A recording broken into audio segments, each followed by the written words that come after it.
Yeah, thank you so much for giving me the opportunity to present in JPL. And a brief introduction about myself. I'm Sanghamitra.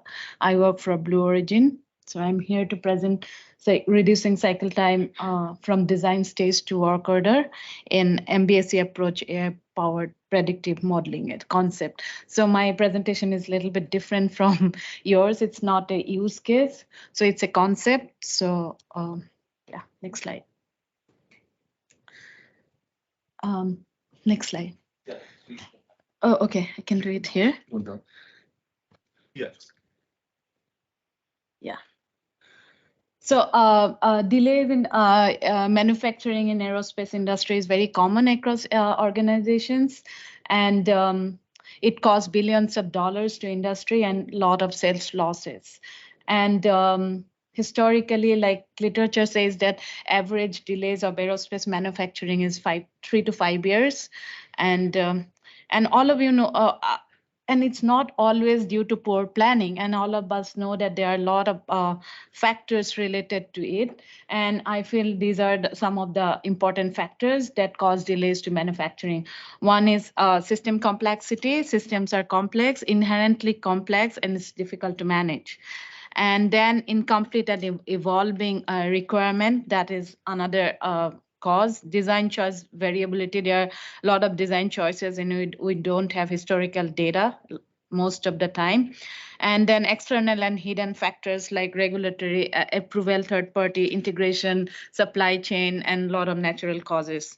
And another thing is we don't have a standard data across projects. And if we build models using those data, it leads to prediction error. And finally, we do not have a feedback loop. So how can you improve on that? So so these are some of the opportunities. So system complexity is very hard to manage, and it is not getting simpler as we're having more and more missions. We just saw it during lunchtime. It's like missions are getting more complex, and you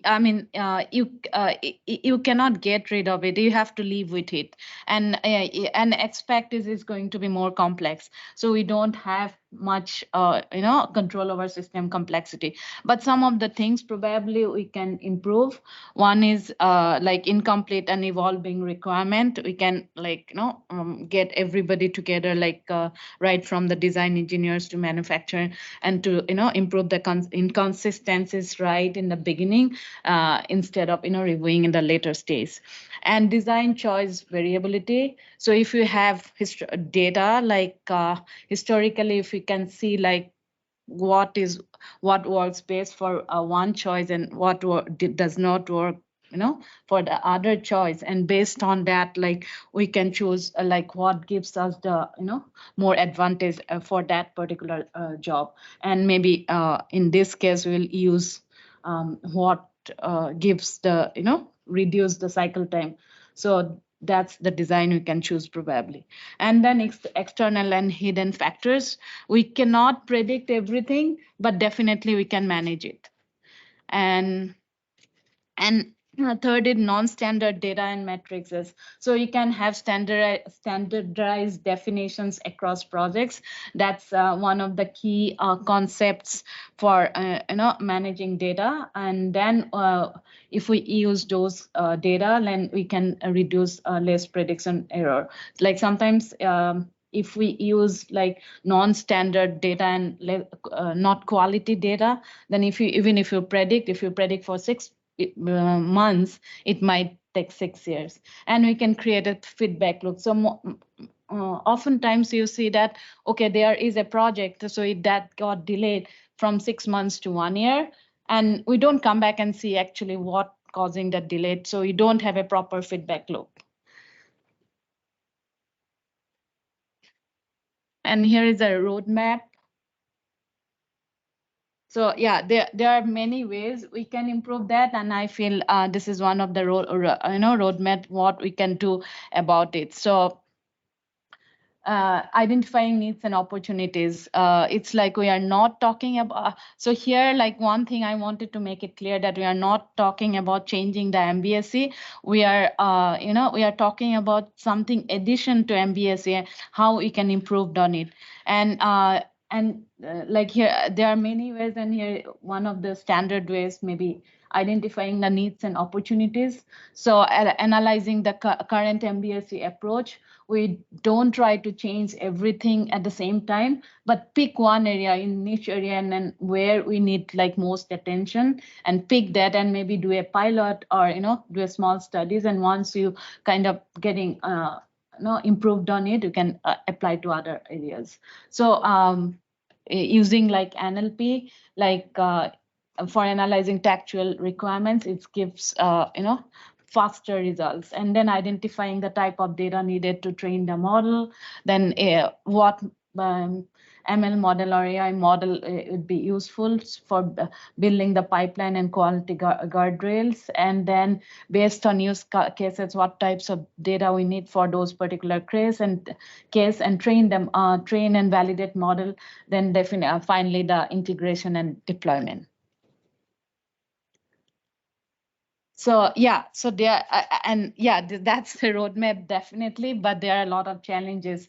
And one of the challenges is like there are a lot of stakeholders, and these things are very complex, and you cannot change, as I told you, everything together. So yeah, it's a ongoing process. You have to kind of train the organizations, like you have to get a roadmap, and then get all the stakeholders aligned, and then get them to believe in your systems. And the change management process is very important here.